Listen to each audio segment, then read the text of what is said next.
नमस्कार. एकाक्षी MPSC मध्ये आपल्या सगळ्यांचं स्वागत आहे. जे आपण GK वन लाइनर साठी जे नवीन पुस्तक मी तुम्हाला दाखवलं होतं त्याचं इंट्रोडक्टरी लेक्चर पण मी आणलेलं आहे. तर याचं जे ह्या पुस्तकावर जी मी सिरीज स्टार्ट करणार होती त्याचं आजचं आपलं लॉंग व्हिडिओमधलं पहिलं लेक्चर आहे. ऑलरेडी शॉर्ट व्हिडिओच्या माध्यमातून मी 3 ते 4 लेक्चर आणलेले आहेत. हे आजचं आपलं लॉंग व्हिडिओमधलं पहिलं लेक्चर आहे. ठीक आहे. आपण जरी ही रिव्हिजन करणार आहोत, रिव्हिजनसाठी हे पुस्तक आहे, तरी आपण खूप घाईघाईत न करता पाठांतरावर भर देणार आहोत आणि समजण्यावर भर देणार आहोत, जेणेकरून आपले उत्तर सुटले पाहिजे. ठीक आहे. करायचं म्हणून करणार नाही आहोत. व्यवस्थितपणे आपण पुढे पुढे मार्गक्रमण करूया. तर बघा, राज्यघटनेमधला पहिला टॉपिक काय आहे? राज्यघटना निर्मिती, ऐतिहासिक पार्श्वभूमी. त्याच्यात बघा पहिला काय आहे? जगातील सर्वात मोठी लिखित घटना कोणती? तर भारताची राज्यघटना. घटना निर्मितीसाठी घटना समिती असावी अशी कल्पना सर्वप्रथम कोणी केली? तर M.N. रॉय यांनी 1934 मध्ये. आता बघा, कल्पना असे हे शब्द येणार आहेत. कल्पना, मागणी, पूर्णतः, तत्वतः हे सर्व शब्द येणार आहेत पुढे. त्यामुळे मग मी कल्पना या शब्दाला हायलाइट केलेलं आहे. आणि लक्षात कसं ठेवायचं? मानवेंद्रनाथ रॉय ना, त्यांनी असं म्हणजे त्यांची कल्पना होती ना, मग लक्षात ठेवताना कसं ठेवणार? मानवाची कल्पना. तसंही मानव खूप साऱ्या कल्पना करतो, कल्पना मानवाच्या असतात, त्यावरून लक्षात ठेवा मानवेंद्रनाथ रॉय. मग कल्पना सर्वप्रथम कोणी मांडली? तर M.N. रॉय यांनी 1934 मध्ये. राहील लक्षात.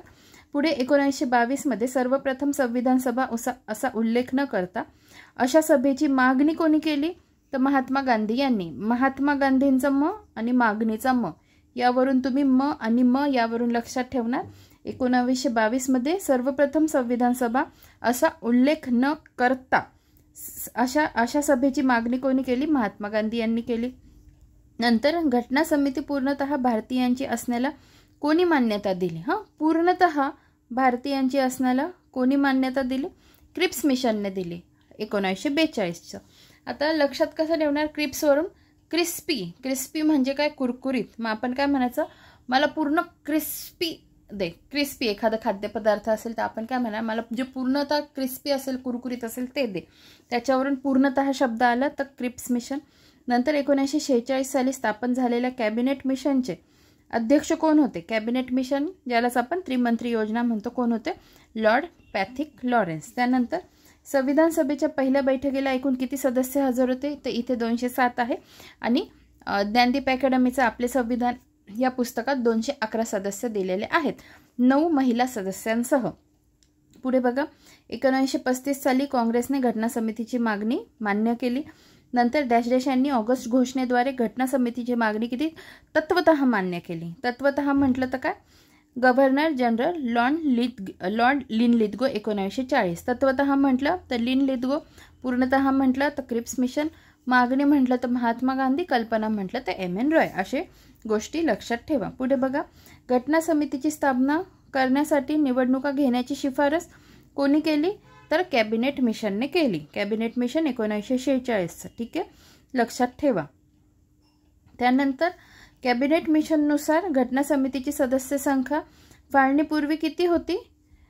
तर 389. आणि फाळणीपूर्वी 389 आणि फाळणीनंतर किती? 299. या दोन्ही फॅक्ट्स लक्षात ठेवायचे. ठीक आहे. हे 389 पण हे डिव्हाइड कसे होता बघा. ब्रिटिश प्रोव्हिन्सचे जे आहे, ब्रिटिश प्रांत सदस्य किती? 296. आणि संस्थानिकांचे 93. हे लक्षात ठेवा. 389चं डिव्हायडेशन 2 याच्यात होतं. BP म्हणजे काय? गव्हर्नर किंवा ब्रिटिश प्रांत. मी आधी गव्हर्नर प्रांत सदस्य म्हटले असेल तर ते पुढे आहे, आत्ता नाही. बघा, पुन्हा सांगते, चुकीचं लक्षात घेऊ नका. कॅबिनेट मिशननुसार घटना समितीची सदस्य संख्या फाळणीपूर्वी किती होती? 389. ते 389चं डिव्हायडेशन कसं होतं? ब्रिटिश प्रांत. बघा, 389 डिव्हायडेड कसं झालं? ब्रिटिश प्रांत 296, संस्थानिकांचे 93. आणि ब्रिटिश प्रांत पण कसे डिवाइड झाले? 292 आणि 4. 292 मध्ये काय? गव्हर्नर प्रांताचे सदस्य. आणि 4 काय? चीफ कमिशनरांचे प्रांत. अशा गोष्टी नीट लक्षात ठेवत चला. पुढे बघा, घटना समितीमध्ये ब्रिटिश भारतातील सदस्यांची संख्या किती होती? तर 296. आपण इथेच डिवायडेशन बघून घेतलेलं आहे.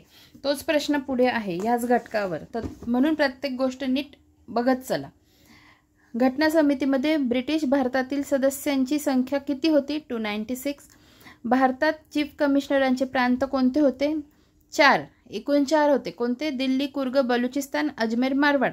लक्षात कसं ठेवायचं? डायरेक्ट ABCD लक्षात ठेवा. A for Ajmer Marwar, B for Balochistan, C for Coorg, K for Coorg नका लक्षात ठेवू, C फॉर कुर्ग आणि D फॉर दिल्ली. पुढे बघा, डॅश डॅश जागांसाठी संविधान सभेच्या जुलै ऑगस्ट 1946 मध्ये निवडणुका संपन्न झाल्या. तर 296 जागांसाठी 296 जागांसाठी जुलै ऑगस्टमध्ये निवडणुका संपन्न झाल्या. हे पण विचारण्यात आलेलं आहे. जुलै ऑगस्ट 1946 हे उत्तर असेल. 1945 दिलं जातं, 47 दिलं जातं, 48 दिलं जातं. त्यामुळे जुलै ऑगस्ट 1946 नीट लक्षात ठेवा. पुढे बघा, भारतीय स्वातंत्र्याचा कायदा कधी संमत झाला? 18 जुलै 1947. भारतीय स्वातंत्र्याच्या कायद्याने माउंटबॅटन योजनेनुसार कोणत्या 2 राष्ट्रांची निर्मिती केली गेली? तर भारत, पाकिस्तान. पुढे बघा, भारतीय स्वातंत्र्याच्या कायद्यानुसार घटना समितीची सदस्य संख्या डॅश डॅश झाली तर 299. मी आधीच सांगितलं की नंतर किती झाली? 299. आधी किती होती? 389. घटना समितीत महिला सदस्य संख्या किती होत्या? तर 15. आणि त्याच्यातल्या अपक्ष सदस्य किती? 9. एकूण 15. ठीक आहे. आता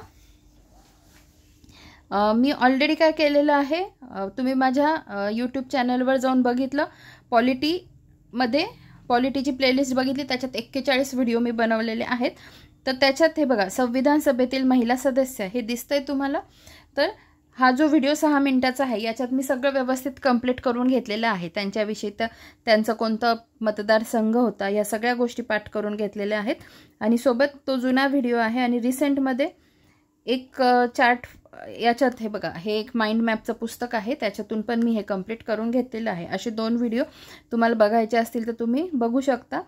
तो 6 मिनिटाचा व्हिडिओ तर नक्कीच बघा. आणि त्याच्याने काय होतं, भारतात संविधान सभेतील ज्या काही महिला सदस्य होत्या ना, त्या आपल्या व्यवस्थित खूप चांगल्या पाठ होऊन जातात. आता मी एक अगदी काही मिनिट नाही, म्हणजे अगदी थोड्या वेळेचे जे शॉर्ट्स व्हिडिओ बनवले होते महिला सदस्य लक्षात कशा ठेवायचे ते आपण एक थोडक्यात बघून घेऊ. बघा. नमस्कार.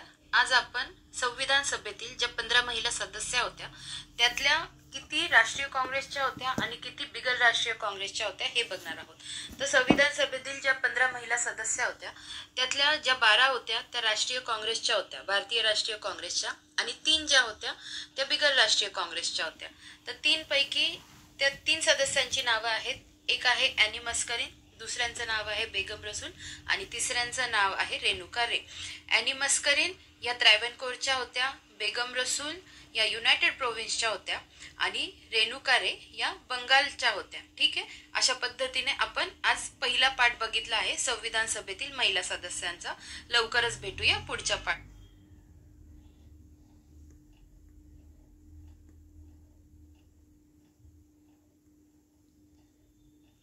नमस्कार. आज आपण संविधान सभेतील ज्या 3 महिला सदस्य ज्या बिगर राष्ट्रीय काँग्रेसच्या होत्या त्या कशा पद्धतीने लक्षात ठेवायचे यावरची ट्रिक बघणार आहोत. लक्षात कसं ठेवायचं नीट ऐका. 3 मैत्रिणी आहे. एकीचं नाव आहे ॲनी, दुसरीचं नाव आहे बेगम, तिसरीचं नाव आहे रेणुका. या तिघींचा गट आहे. आणि एक दिवस काय होतं, ॲनी मस्करी करते बेगमची आणि त्यामुळे राग कोणाला येतो? ती मस्करी करते तो बेगमची, पण राग येतो रेणुकाला आणि रेणुका त्या गटातून बाहेर पडते. यावरून कसं लक्षात ठेवायचं, त्या गटातून बाहेर पडते म्हणजे बिगर काँग्रेसच्या महिला सदस्य. नंतर ॲनी मस्करी करते, यावरून ॲनी मस्करीन कोणाची करते? बेगम या मुलीची, म्हणून बेगम रसूल. आणि त्या गटातून बाहेर कोण पडतं? तर रेणुका नावाची मुलगी, यावरून रेणुका रे. अशा पद्धतीने हे 3ही सदस्य आपल्या नीट लक्षात राहतात. धन्यवाद.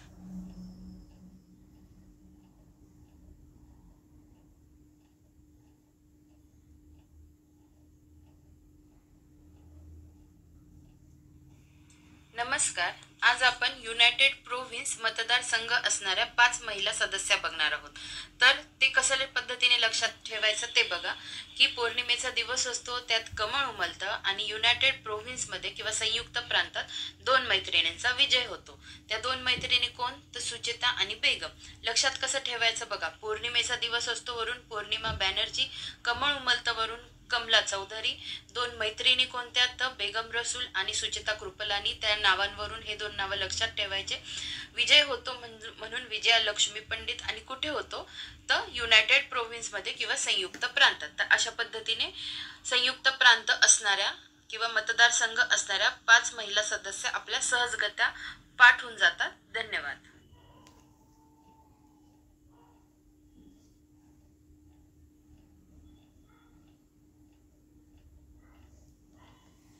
नमस्कार, आपण संविधान सभेतील महिला बघत आहोत. त्यामध्ये आज आपण काय बघणार आहोत?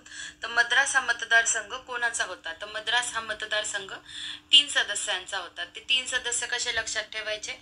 पहिले ते नावं सांगते की अम्मू स्वामीनाथन, दाक्षायणी वेलायुधन आणि दुर्गाबाई देशमुख. तर पहिली 2 नावं अशा पद्धतीने लक्षात ठेवायची. ती साऊथचीच नावं वाटतं, त्यावरून लक्षात राहील की मद्रासच्या. काय नावं? अम्मू स्वामीनाथन आणि दाक्षायणी वेलायुधन. आणि तिसरं नाव दुर्गाबाई देशमुख. मग असं म्हणायचं, अरे हे तर नाव मराठी आहे, देशमुख असून पण मद्रासच्या, देशमुख असून पण मद्रासच्या, मराठी नाव असून पण मद्रासचं. अशा पद्धतीने 3 नावं आपल्या सहजगत्या लक्षात राहतात. अम्मू स्वामीनाथन, दाक्षायणी वेलायुधन आणि दुर्गाबाई देशमुख. धन्यवाद.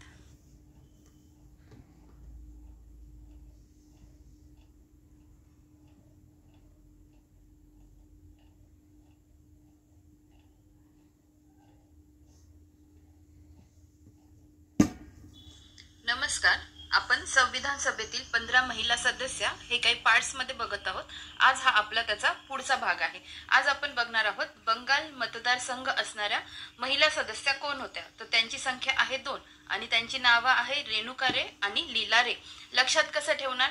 तर बंगालमध्ये रे हे नाव कॉमन आहे, त्यामुळे त्यावरून लक्षात ठेवायचं की लीला रे आणि रेणुका रे यांचा मतदारसंघ कोणता होता? तर बंगाल हा मतदारसंघ होता. धन्यवाद.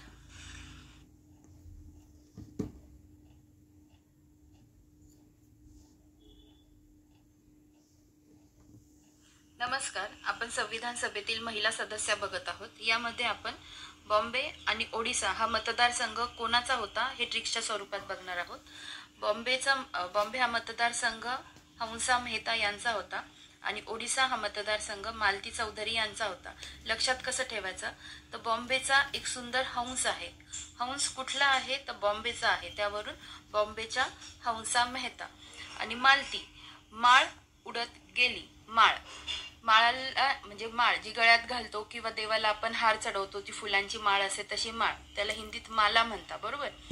माळ उडत गेली, माळ वरून लक्षात ठेवायचं मालती चौधरी आणि उडत गेलीवरून ओडिशा लक्षात ठेवायचं. अशा पद्धतीने बॉम्बेच्या हंसा मेहता आणि ओडिसाच्या मालती चौधरी आपल्या सहजगत्या लक्षात राहतात. धन्यवाद. नमस्कार, आपण संविधान सभेतील महिला सदस्य बघत आहोत. त्यामध्ये आज आपण बघणार आहोत की सेंट्रल प्रोव्हिन्स किंवा केंद्रीय प्रांत हा कोणाचा मतदारसंघ होता. तर हा मतदारसंघ होता राजकुमारी अमृत कौर यांचा. लक्षात कसं ठेवायचं? तर अशा पद्धतीने म्हणायचं की केंद्राची राजकुमारी किंवा सेंट्रलची राजकुमारी. ठीक आहे, याच्यावरून सहजगत्या लक्षात राहतं की राजकुमारी अमृत कौर यांचा मतदारसंघ कोणता होता? सेंट्रल प्रोव्हिन्स किंवा केंद्रीय प्रांत. धन्यवाद. नमस्कार, आज आपण भारतीय. ठीक आहे, तर मला एवढंच तुम्हाला दाखवायचं होतं. आपण आपल्या पुढच्या लेक्चरकडे वळूया. बघा, तर घटना समितीतील महिला सदस्य किती होत्या? 15. अपक्ष त्याच्यातल्या किती होत्या? 9. घटना समितीची पहिली बैठक कधी झाली? तर 9 डिसेंबर 1946ला. संविधान सभेची एकूण डॅश डॅश अधिवेशने झाली तर 11 अधिवेशने झाली. संविधान सभेच्या पहिल्या अधिवेशनाचा कालावधी बघा, 9 ते 23 डिसेंबर 1946. महत्वाचं आहे. पहिली बैठक झाली 9 डिसेंबर, पण संविधान सभेचा पहिल्या अधिवेशनाचा कालावधी बघा, 9 ते 23 डिसेंबर 1946. त्यानंतर संविधान सभेचे हंगामी अध्यक्ष म्हणून फ्रेंच घटनेचा अवलंब करून कोणाची नियुक्ती करण्यात आली? तर डॉक्टर सच्चिदानंद सिन्हा, जे पहिले 2 दिवस होते. ठीक आहे, बघा, फ्रेंच घटनेचा अवलंब करून संविधान सभेचे हंगामी अध्यक्ष म्हणून फ्रेंच घटनेचा अवलंब करून कोणाची नियुक्ती केली? डॉक्टर सच्चिदानंद सिन्हा यांची, जे पहिले 2 दिवस होते. संविधान सभेचे कायमस्वरूपी अध्यक्ष म्हणून कोणाची निवड करण्यात आली?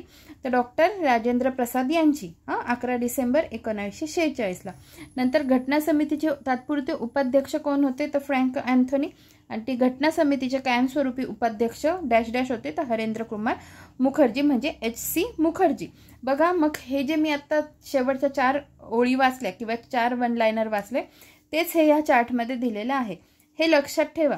पहिली बैठक 9 डिसेंबर 1946, तेव्हा तात्पुरते अध्यक्ष आणि उपाध्यक्षांची निवड झाली. अध्यक्ष होते सच्चिदानंद सिन्हा, उपाध्यक्ष होते फ्रँक अँथोनी.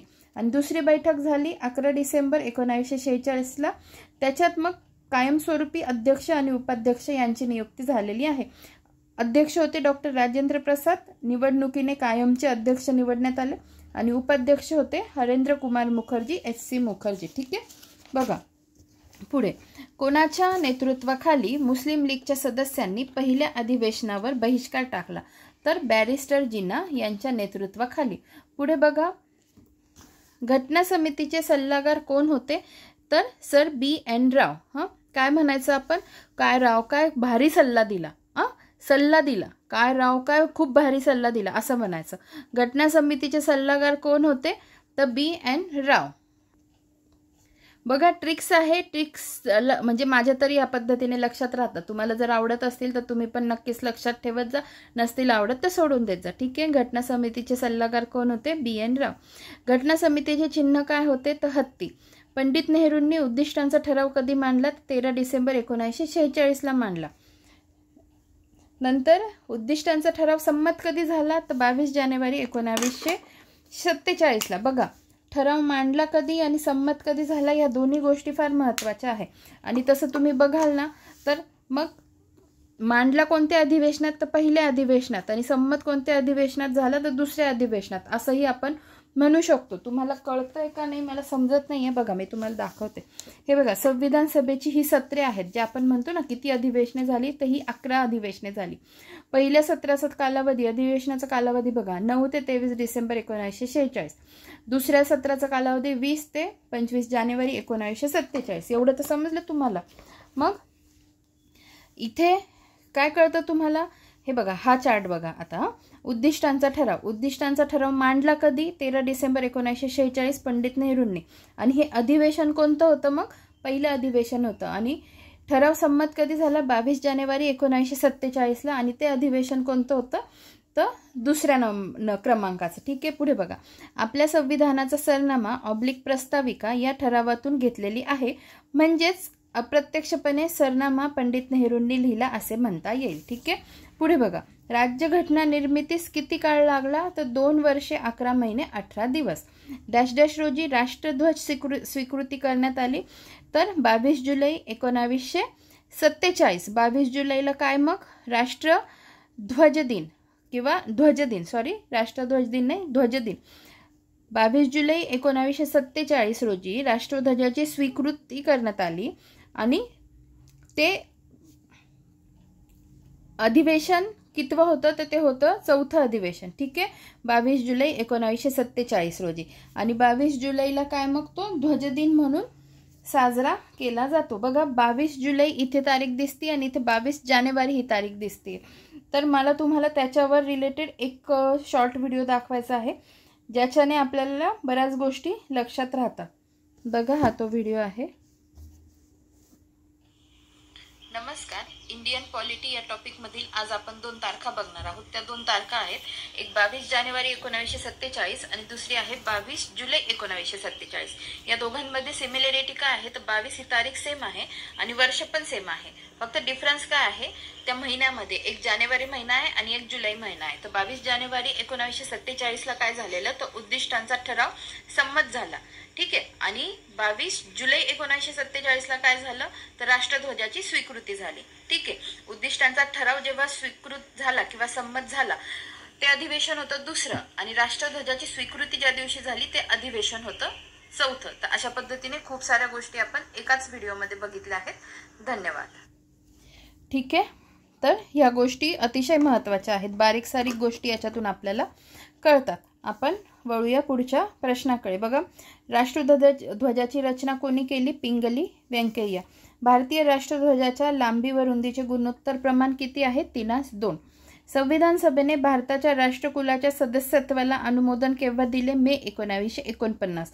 महत्त्वाचा प्रश्न आहे. राष्ट्रगीत व राष्ट्रगान केव्हा स्वीकृत केले गेले? हा पण अतिशय महत्त्वाचा प्रश्न आहे. 24 जानेवारी 1950. राज्यघटनेचे शिल्पकार डॅश डॅश यांना म्हणतात? डॉक्टर बाबासाहेब आंबेडकर यांना. भारतीय संविधान कधी स्वीकृत केले? तर 26 नोव्हेंबर 1949. भारतीय संविधान कधी अंमलात आले? तर 26 जानेवारी 1950. बघा काय काय म्हटलंय. भारतीय संविधान स्वीकृती विचारली तर 26 नोव्हेंबर 1949 हा दिवस आपण संविधान दिन म्हणून सेलिब्रेट करतो. आणि अंमलात कधी आलं तर 26 जानेवारी 1950 हा दिवस आपण प्रजासत्ताक दिन म्हणून सेलिब्रेट करतो. संविधाना स्वीकृतीच्या वेळी डॅश डॅश सदस्यांनी स्वाक्षऱ्या केल्या तर 284 सदस्यांनी स्वाक्षऱ्या केल्या. आता हा जो पुढचा पॉईंट आहे तो बघा. येथे गोंधळू नका. येथे गोंधळू नका. याच्यात बघा, संविधानावर स्वाक्षरी करणारे पहिले कोण होते? पंडित नेहरू. संविधान स्वीकृतीच्या वेळी म्हणजे 26 नोव्हेंबर 1949च्या वेळी संविधान स्वीकृतीच्या वेळी पहिल्या क्रमांकावर सही कोणाची होती? तर डॉक्टर राजेंद्र प्रसाद. आणि संविधानावर सर्वात शेवटी स्वाक्षरी करणारे फिरोज गांधी. बघा, संविधानावर स्वाक्षरी करणारे पहिले पंडित नेहरू. पहिले पंडित नेहरू असं लक्षात ठेवा. संविधानाच्या स्वीकृती वेळी पहिल्या क्रमांकावर सही डॉक्टर राजेंद्र प्रसाद आणि संविधानावर सर्वात शेवटी स्वाक्षरी करणारे कोण? फिरोज गांधी. त्यानंतर बघा पुढचा पॉईंट आहे, येथे गोंधळू नका. तर हे जे आहे अशा येथे गोंधळू नका किंवा हे गोष्टी लक्षात ठेवा. याच्यावर मी शॉर्ट्स व्हिडिओ बनवते आहे, तर ते पण व्हिडिओ बघत जा, म्हणजे लॉंग व्हिडिओमध्ये येऊन तुम्हाला बघायची गरज पडणार नाही. ऑलरेडी याच्यावर व्हिडिओ मी आज आणि काल बनवलेले आहेत. बघा, येथे गोंधळू नकामध्ये काय दिलं आहे? 26 जानेवारी, 26 नोव्हेंबर आणि 25 जून हे दिवस काय काय सेलिब्रेट म्हणून होतात ते बघा. 26 जानेवारी प्रजासत्ताक दिन, 26 नोव्हेंबर संविधान दिन आणि 25 जून संविधान हत्या दिन म्हणून सेलिब्रेट होतो. बरं, त्याच दिवशी का होतं तर बघा, 26 जानेवारीला संविधान लागू झालं होतं 1950ला. 26 नोव्हेंबर 1949ला संविधानाची स्वीकृती होती म्हणून तो संविधान दिन म्हणून सेलिब्रेट होतो. आणि 2024 पासून 25 जून हा संविधान हत्या दिन म्हणून सेलिब्रेट होतो, कारण 25 जून 1975ला आणीबाणी लागू करण्यात आलेली होती. ठीक आहे, आपण वळूया आपल्या पुढच्या प्रश्नाकडे. पहिल्या लोकसभा निवडणुका होईपर्यंत डॅश डॅश समिती तात्पुरती संसद म्हणून कार्यरत होती. तर घटना समिती. ठीक आहे, बघा, पहिल्या लोकसभा निवडणुका होईपर्यंत डॅश डॅश समिती तात्पुरती संसद म्हणून कार्यरत होती. तर घटना समिती ही तात्पुरती संसद म्हणून कार्यरत होती. बघा, आपण आता काय बघितलेला पॉइंट काय की पहिल्या लोकसभा निवडणुका होईपर्यंत डॅश डॅश समिती तात्पुरती संसद म्हणून कार्यरत होती. तर कोणती? घटना समिती. तर त्याच्याशीच रिलेटेड मला एक तुम्हाला दाखवायचं आहे. तर आता हे अक्षर जाऊ द्या, माझं खूपच खराब आलंय, पण वाचून घ्या. हे बघा, हा पॉइंट काय आहे? 24 जानेवारी 1950 या दिवशी काय काय गोष्टी झालेल्या आहेत त्या दिवशी ते आहे. बघा, ही होती शेवटची बैठक. त्यात पुढील 3 गोष्टी घडल्या. तर कोणत्या कोणत्या? जनगण मन हे राष्ट्रगीत म्हणजे नॅशनल अँथम स्वीकारलं आणि राष्ट्रगान म्हणजे नॅशनल सॉन्ग वंदे मातरम हे स्वीकारण्यात आलं.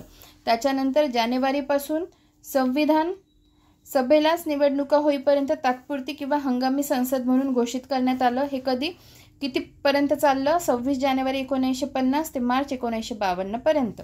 निवडणुका होईपर्यंत पहिले राष्ट्रपती म्हणून डॉक्टर राजेंद्र प्रसाद यांची नेमणूक करण्यात आली. तर हे अशा पद्धतीने मी काय केले, 24 जानेवारी 1950 या दिवसाचे सगळे सिग्निफिकन्स जे काही महत्त्वाचं आहे ते लिहून ठेवलेलं आहे. हे मला तुम्हाला दाखवायचं होतं. बघा, पुढचा प्रश्न बघू आपण. पहिल्या राज्य पुनर्रचना आयोगाचे अध्यक्ष कोण होते? न्यायमूर्ती फाजल अली. जगातील पहिली लिखित घटना कोणत्या देशाची आहे? अमेरिकेची आहे. फक्त 7 कलमे त्याच्यात आहे. त्या अनुषंगाने तुम्हाला अजून एक दाखवते मी, 1-2 मिनिट फक्त. हे बघा, इतर संविधानांच्या रचनाकारांनी घेतलेला वेळ किंवा लिखित घटना कोणाकोणाची बघा, अमेरिका, कॅनडा, ऑस्ट्रेलिया, दक्षिण आफ्रिका. कलमांची संख्या अमेरिकेत सगळ्यात कमी कलम आहेत 7. बाकीचे कलम तुम्हाला बघायचे असतील तर बघा, पण विचारलं जाणार नाही. पण संविधान पूर्ण करण्यासाठी लागलेला कालावधी बघा, अमेरिकेला 4 महिन्यांपेक्षा कमी, कॅनडाला सुमारे 2 वर्षे 6 महिने, ऑस्ट्रेलियाला सुमारे 9 वर्षे. बघा, सर्वाधिक 9 वर्ष ऑस्ट्रेलियाला आणि दक्षिण आफ्रिकेला 1 वर्ष. हे जस्ट मी ॲडिशनल होतं माझ्याकडे पुस्तक म्हणून मी तुम्हाला दाखवलेलं आहे. पुढे बघा, भारतीय गणराज्याचे पहिले राष्ट्रपती म्हणून कोणाची नेमणूक करण्यात आली तर डॉक्टर राजेंद्र प्रसाद. घटना समितीमध्ये असलेला ब्रिटिश प्रांत कोणत्या 3 मुख्य सदस्यांमध्ये विभागला गेला तर बघा, मुस्लिम, शीख आणि सर्वसाधारण. घटना समितीमध्ये साधारणतः किती लोकसंख्येमागे एक सदस्य याप्रमाणे लोकसंख्येचे विभाजन करण्यात आले तर 10 लाख. तर 10 लाख म्हणजे काय, 1 मिलियन. हे पण तुम्ही लक्षात ठेवत जा, 1 मिलियन. कारण कधी कधी मग 10 लाख न देता काय केलं जातं की मिलियन, बिलियन असं दिलं जातं. ठीक आहे, तर मग ह्या गोष्टी पण तुम्ही लक्षात ठेवत चला सोबत. मग 1 मिलियन म्हणजे काय, 10 लाख लक्षात ठेवणार. पुढे बघूया आपण आता.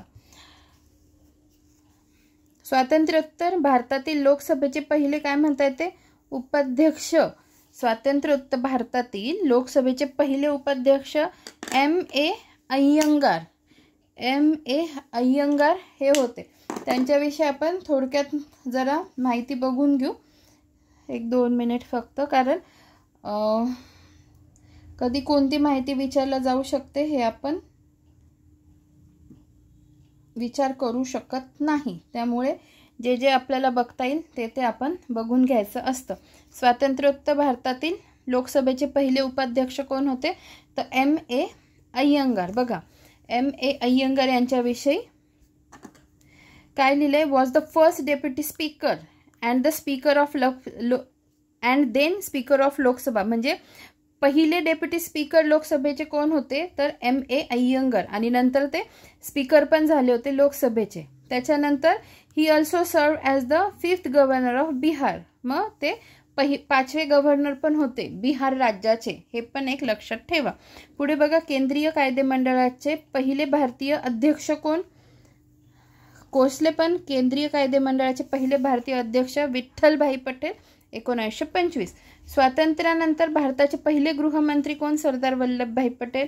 संविधान सभेची शेवटची बैठक केव्हा पार पडली तर मी तुम्हाला इतक्यात माझा चार्ट दाखवला होता, 24 जानेवारी 1950. ती शेवटची बैठक होती. त्याच्यात किती महत्त्वाच्या घटना पार पडलेल्या हे पण मी तुम्हाला दाखवलेलं आहे. घटना समितीची कार्य कोणती होती तर राज्यघटना निर्मिती आणि संसद म्हणून कायदे निर्मिती. घटना समितीचे सचिव म्हणून कोण कार्य करत होते तर बघा, H.V. अय्यंगार. आपण उपाध्यक्ष, स्वातंत्र्योत्तर भारतातील लोकसभेचे पहिले उपाध्यक्ष कोण, M.A. अय्यंगार बघितले. आणि घटना समितीचे सचिव म्हणून कोण कार्यरत होतं तर H.V. अय्यंगार हे कार्यरत होते.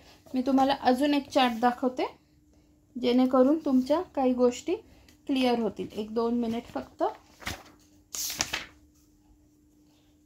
बघा, हा चार्ट बघा जरा. तात्पुरते अध्यक्ष, टेम्पररी प्रेसिडेंट डॉक्टर सच्चिदानंद सिन्हा यांनी प्रथम USA, चीन आणि ऑस्ट्रेलिया या 3 देशांकडून आलेल्या सदिच्छा संदेशांचे वाचन केले. तात्पुरते उपाध्यक्ष फ्रँक अँथनी. हा प्रश्न विचारण्यात आलेला आहे. USA, चीन आणि ऑस्ट्रेलिया. कोणी वाचन केलं, सच्चिदानंद सिन्हा, जे तात्पुरते होते. कायमस्वरूपी अध्यक्ष डॉक्टर राजेंद्र प्रसाद, 11 डिसेंबर 1946 पासून. आणि शिफारस कोणी केली, JB कृपलानी. त्याच्यानंतर उपाध्यक्ष हरेंद्र कुमार मुखर्जी, HC मुखर्जी. त्यानंतर बघा, मसुदा समितीचे प्रमुख कोण, डॉक्टर B.R. आंबेडकर. कायदेशीर घटनात्मक सल्लागार, legal constitution adviser, sir Benegal Narasimha Rau. हे संविधान सभेचे सदस्य नव्हते, हे नीट लक्षात घ्या. संविधान सभेचे हे सदस्य नव्हते. आणि 1 मिनिट. कायदेशीर घटनात्मक सल्लागार, legal constitutional adviser, sir Benegal Rau. B.N. Rau हे संविधान सभेचे सदस्य नव्हते. त्याच्यानंतर घटना समितीचे सचिव H.V.R. अय्यंगार हे पण मला तुम्हाला दाखवायचं होतं त्या अनुषंगाने. पुढे बघा, घटना समिती कायदे इथे M.A. अय्यंगार आणि H.V. अय्यंगार यांच्यामध्ये गफलत करू नका. पुढे घटना समिती कायदे निर्मितीचे कार्य करत असताना तिचे अध्यक्ष कोण असत तर ग.वा. मावळणकर. कायदे निर्मितीचं कार्य करत असताना ग.वा. मावळणकर आणि राज्यघटना निर्मितीचं कार्य करत असताना राजेंद्र प्रसाद. कायदा म्हटलं तर मावळणकर होते आणि राज्यघटना निर्मितीच्या वेळेस राजेंद्र प्रसाद अध्यक्ष असायचे. संविधान तयार करण्यासाठी किती रुपये खर्च आला तर 64 लाख रुपये खर्च आला. बघा, थोडंच लेक्चर बाकी, आता आपण कंप्लीट करून घेऊया. घटना समितीचे अँग्लो इंडियन सदस्य कोण होते तर फ्रँक अँथनी हे अँग्लो इंडियन सदस्य होते. भारताचा प्रथम स्वातंत्र्य दिन म्हणून कोणता दिवस साजरा करण्यात आला 26 जानेवारी 1930. संविधान हत्या दिन म्हणून कोणता दिवस पाळला जातो 25 जून 2024 पासून. कोणत्या प्रमुख 2 व्यक्ती वगळता तत्कालीन भारतातील जवळजवळ सर्व प्रमुख व्यक्ती संविधान सभेचे सदस्य होते तर महात्मा गांधी आणि मुहम्मद अली जिना हे 2 वगळता बाकीचे सदस्य होते, म्हणजे हे 2 सदस्य नव्हते. भारतीय राज्यघटना कोणाच्या हस्ताक्षरामध्ये लिहिली गेली आहे? भारतीय राज्यघटना कोणाच्या हस्ताक्षरामध्ये लिहिली गेली आहे तर प्रेम बिहारी नारायण रायजादा. आणि हिंदी भाषेत राज्यघटना कोणाच्या हस्ताक्षरामध्ये लिहिली गेली आहे तर वसंतकृष्ण वैद्य. जे वैद्य आहे त्यांनी हिंदी भाषेत राज्यघटना त्यांच्या हस्ताक्षरात लिहिली गेली आहे. संविधान सभेच्या उद्घाटन सत्रामध्ये कोणकोणत्या देशांनी शुभेच्छा पत्रे पाठवली होती तर बघा, अमेरिका, चीन, ऑस्ट्रेलिया. त्यांचं वाचन कोणी केलं होतं? सच्चिदानंद सिन्हा, जे तात्पुरते अध्यक्ष होते. आता पुढचा आणि शेवटचा पॉईंट आहे, येथे गोंधळ करू नका. काय पॉईंट आहे बघा, सरोजिनी नायडू पहिल्या महिला राज्यपाल ज्या उत्तर प्रदेशच्या होत्या. नंतर विजयालक्ष्मी पंडित महाराष्ट्राच्या पहिल्या राज्यपाल, कालावधी 1962 ते 1964 आणि युनोच्या आमसभेच्या अध्यक्षपद भूषविणाऱ्या पहिल्या महिला. राजकुमारी अमृत कौर पहिल्या महिला केंद्रीय मंत्री, आरोग्यमंत्री, ठीक आहे. आणि उषा मेहता यांनी 1942च्या आंदोलनात गुप्त रेडिओ चालवला. 4 महिलांचे नावं दिलेले आहेत, गोंधळ करू नका सांगितलेलं आहे. बघा, सरोजिनी नायडू ज्या पहिल्या महिला राज्यपाल उत्तर प्रदेशच्या, विजयालक्ष्मी पंडित महाराष्ट्राच्या पहिल्या राज्यपाल, युनोच्या आमसभेच्या अध्यक्षपद भूषवणाऱ्या पहिल्या महिला, राजकुमारी अमृत कौर पहिल्या महिला केंद्रीय मंत्री, आरोग्यमंत्री आणि उषा मेहता यांनी 1942च्या आंदोलनात गुप्त रेडिओ चालवला. तर अशा पद्धतीने आजचं लेक्चर इथे समाप्त होतं. आपण हे असणारे पुढचं लेक्चर महत्त्वाच्या समित्या, छोटं लेक्चर असेल ते, अशा पद्धतीने आपण एक एक पॉईंट याचा कंप्लीट करून घेत जाऊ. धन्यवाद.